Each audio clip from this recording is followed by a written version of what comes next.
All right, hello everybody. This is Armchair Updates, week 3.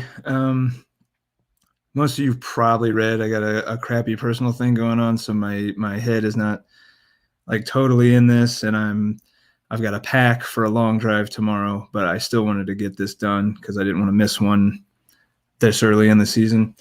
So I do have my notes and everything, but I'm gonna crank it out fairly quickly for week 3.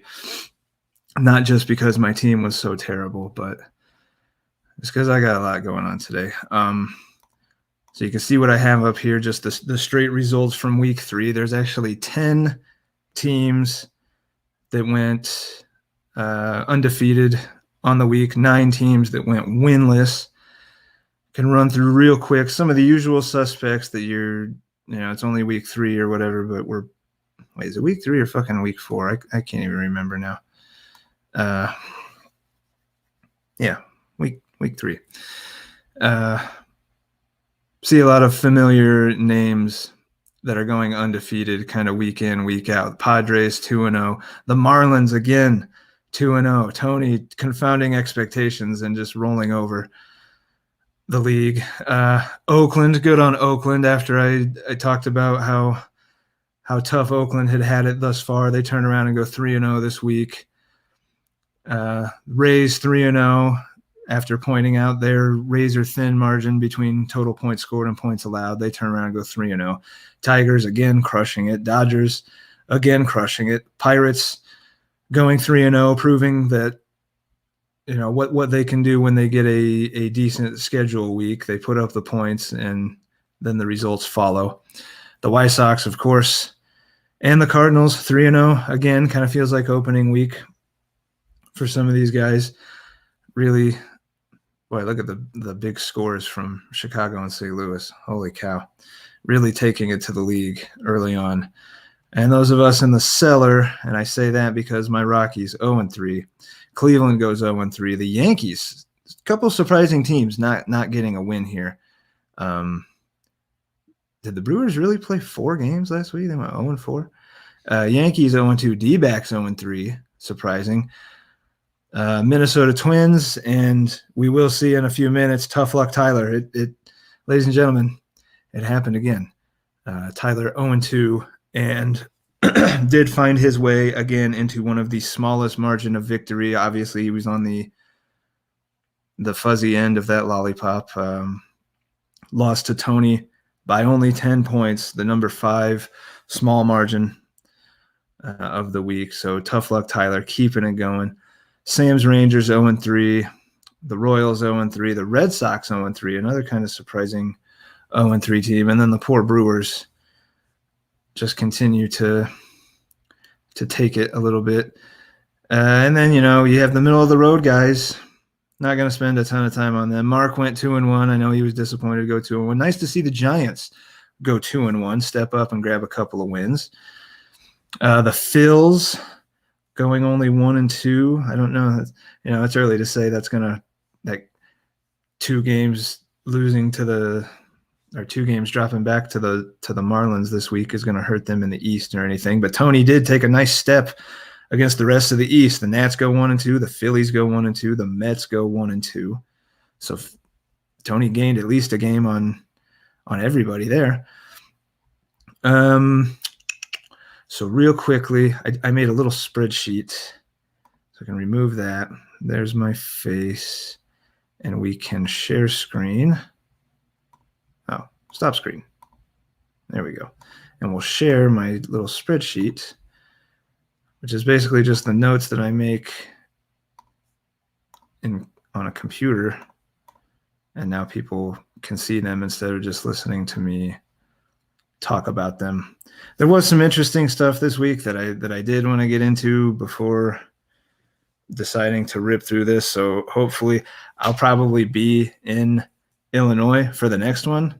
Maybe get to sit down and do a live with Padres Greg, and we can, tackle the first 4 weeks and get into maybe some nuances or weird stuff that anybody's noticed. Hopefully, I don't know. We'll see. Your biggest margins for the week.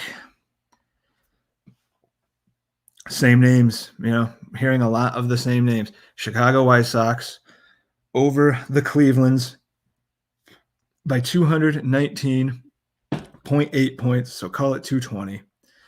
A pretty big margin. Still doesn't break the record for biggest of the year. The biggest of the year, St. Louis Boston, 269.166. Actually, that wouldn't even. Let's see. Would that be the biggest of week 2? Dodgers Brewers 224. So no, really the biggest margin for a true scoring week is still Dodgers over Brewers 224.833. The Brewers showing up in a lot of these biggest whooping lists, having trouble fielding a full team. I know that pain. So they're just not putting up the points right now. As Milwaukee shows up in the number 2 and the number 3 spot, beat by St. Louis by 198 points, 0.166. And those in parentheses are last week's. So number 1 last week, Dodgers Milwaukee 225. Number 2 this week, St. Louis Milwaukee 198. Last week, Dodgers and Giants at 204. Number 3 this week, Pittsburgh over Milwaukee 168.337. The number 3 last week was 194. So you're seeing some closer big whoopings this week than last week. Number 4, Toronto Cleveland at 162 points. And number 5, St. Louis in there again over Atlanta, 155.133 points. And your 5th biggest whooping last week was 170 points. So I don't think that really says a whole lot, but a little closer this week than it was last week. Conversely, your smallest margins of victory this week were bigger than the ones last week. We're not going to have too many like last week. If you look down in this, look at these ones last week, 3 games decided by fewer than 1 3/4 points. That's going to be hard to replicate. Number 1 this week, Milwaukee showing up again. So they had 2 games where they got crushed, and then another one where they barely lost to Lenny's Reds by 4 points. So Milwaukee very well could have scratched a win out, but failed to do so. Number 2, Houston, the Razor, Rays Astros. He is the Razor for a reason. He barely edges out the Giants for a 5-point win. Last week it was the Giants really taking a couple of whoopings. This week he grabs at least 1 win, right? It was at least 1 win. Did he go 1-2 or 2-1? He went 2-1, and he very well could have went 3-0 if not for the 5-point loss to the Razor. Number 3, Pittsburgh showing up in the slim and in the big, both 3 spot each time. He edges Seattle, and I know they were talking in the Discord, Duke and Seth, with Mookie coming up. It really came down to like some of the last at-bats of Sunday's game. 5.333 points, Pittsburgh over Seattle. Last week's number 3 smallest margin was 1.68 points. So some separation there. Number 4, the Nats, which I think would be their first win of the year, over Atlanta, 9.333 points. And then tough luck Tyler gets beat by Tony's Marlins by 10 points. So for Tyler to show up on the smallest, call it for him the smallest margin of defeat list, but he seems to be making himself comfortable now. In all 3 weeks, he showed up at number 3 in week 2.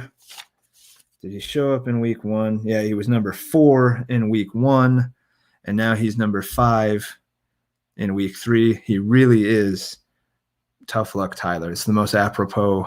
The Razor's good too. He shows up on these lists a lot, like for the small margin list. So good nicknames going. At the very least, I've come up with good nicknames. My team sucks, but I'm pulling my weight with a couple good nickname performances. Your points per game for this week, we can see here. And then we have, last week. Oh, no, shit. This is the season. Sorry. This is for the week. Chicago White Sox at 4.96 points per game with 69 nice games played. And then San Francisco, who we saw should have went 3-0, was number 2 on the week, averaging 4.95 points, just a hair below Harry. Oh, man. But he only played 51 games. So get that one more game played. He averages that 4.95 points. Does he lose by 0.005 points to Ray? Or does something else happen? He gets that one more game played and he edges it out to go 3-0. Yeah, who knows? San Diego, number 3 at 4.8 points with 72 games played. St. Louis, again in the points per game. The White Sox and the Cardinals sensing a trend every week, 4.61 points in 77 games played for the Cardinals. And then Seattle, Seth, 4.39 points. So a bit of a gap from San Diego to St. Louis, 4.8 to 4.61. And then from St. Louis to Seattle, 4.61 to 4.39. So some separation there in the points per game, but those 3 teams kind of grouped right together with games played. St. Louis, 77, Seattle, 73, San Diego, 72. Depth matters. Depth matters so much. Look at what the Giants, just look at the Giants. Should have went 3-0, but only had the 51 games played. Kind of like the Mets. What was it, last week? I have that written down somewhere. The Mets at 4.33 points per game. No, that was the season. He was at 5.07 last week, but didn't have the games played. So, man, you want to get those games played. Of course, you want to score a lot of points, but you want guys that are going to get in there and do anything. My Rockies team was a testament. I had every infielder injured this week, and look what I did. I got destroyed. I don't have the depth. I'm waffling. I've talked to a couple guys in private message. I'm waffling back and forth. Do I trade Garrett Cole? Do I try to see what I can get for him? Or do I hope that my team, it's still pretty early, do I hope that my team can get healthy? Can all those infielders get healthy? And now Lou Bob and these other guys at the same time as the pitchers? Will Sixto and Eliser and Gallen and Cole and Kremer ever be healthy at the same time? I might have been too confident in that during the auction, I think. I mean, I didn't auction a lot of those guys. I made deals for a lot of those guys, but I don't know that I like the deals I made. Look, it's only a month into the season, but man, I don't know if I love where my team is sitting right now. Where the hell was I? Oh, points per game. Okay, so that's your points per game. And then on the season, St. Louis moves into the 1 spot. At the end of last week, they were in the 3 spot at 4.19. They are now in the 1 spot at 4.31 on the season. The Mets went from 1 to 2. He went from 4.33 to 4.22. The White Sox break into the top 5 at 4.14 on the season. Seattle breaks into the top 5 at 4.13 on the season. And the Dodgers went from number 2 at 4.19 down to number 5 at 4.11. Still pretty nice to be in the top 5. I don't see how – I didn't look or write down how much you edged Mark out. Maybe Mark is 6 or somewhere. I know the Tigers got to be there somewhere. They went 3-0 this week.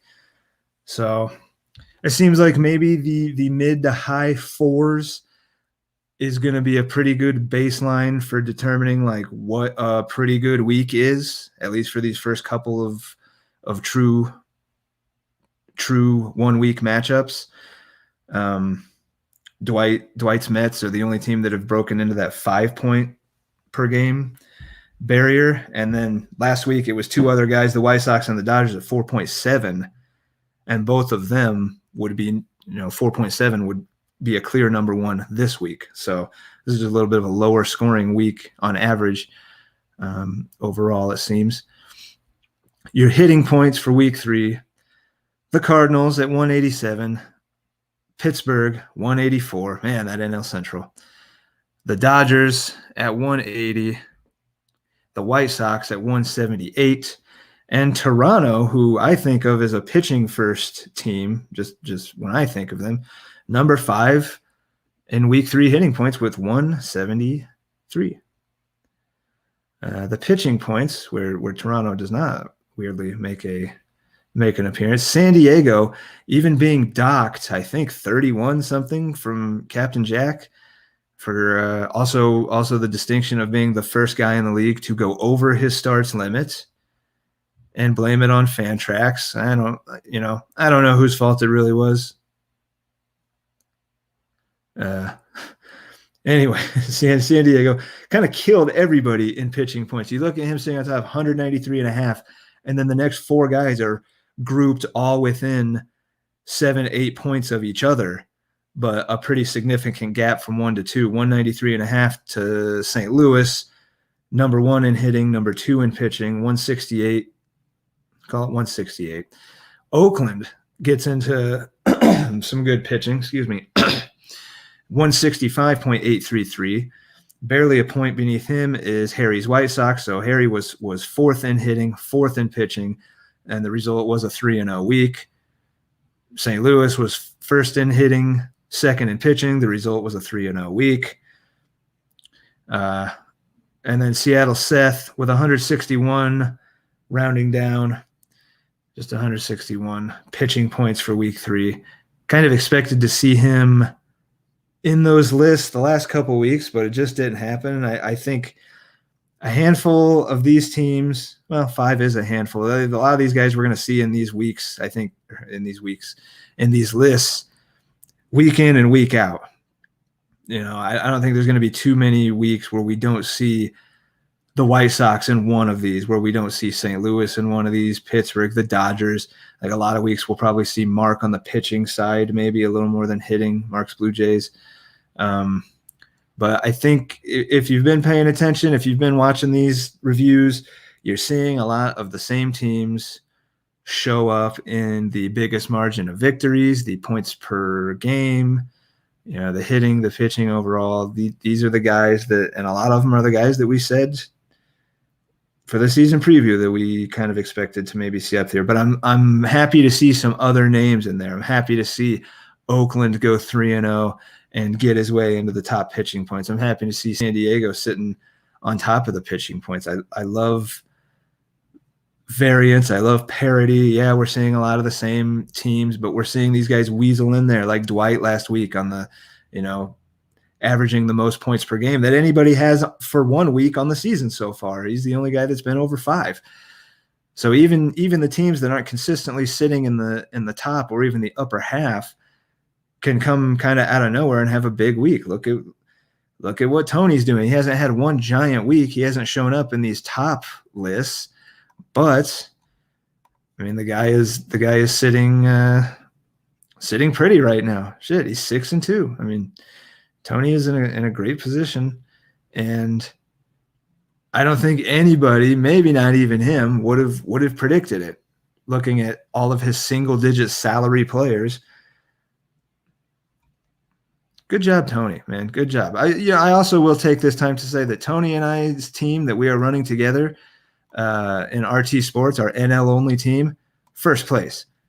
It's only April 28th, but Tony and I crushing an NL only. Whereas Padres Greg and I are in an AL only, and I think we're in 7th or 8th out of 10, I think. So just goes to show. League only is tough, man. Acuna is really carrying the load in the NL. I don't know if we have Trey Turner too. Anyway, that's kind of all I really feel like doing right now. Maybe so some of these other guys that maybe missed getting into the biggest margins for the week. Let's see. White Sox over the Yankees, 148.5. Almost got in there. Dodgers over Mets, 145.666. Almost got in there. Didn't have a ton of the smallest guy. We nailed the smallest guys, the only one in double digits. So what I thought early on was going to be maybe a bit of an anomaly, seeing that many close matchups, hasn't really been. We're seeing a good handful every week of really close games where if you wanted to, you could probably go day by day and pick out a bad managerial decision or something, put this reliever in that got a hold and you don't lose by 3.5 points, So daily leagues, managing matters, depth matters. I hope to get out of this week with maybe 1 win. If I'm lucky, maybe I could scrape 2. But that's your very quick week 3 breakdown. And good luck. It's already Wednesday. You know how some of your matchups are doing, but good luck the rest of the way, week 4. And I will talk to you all soon.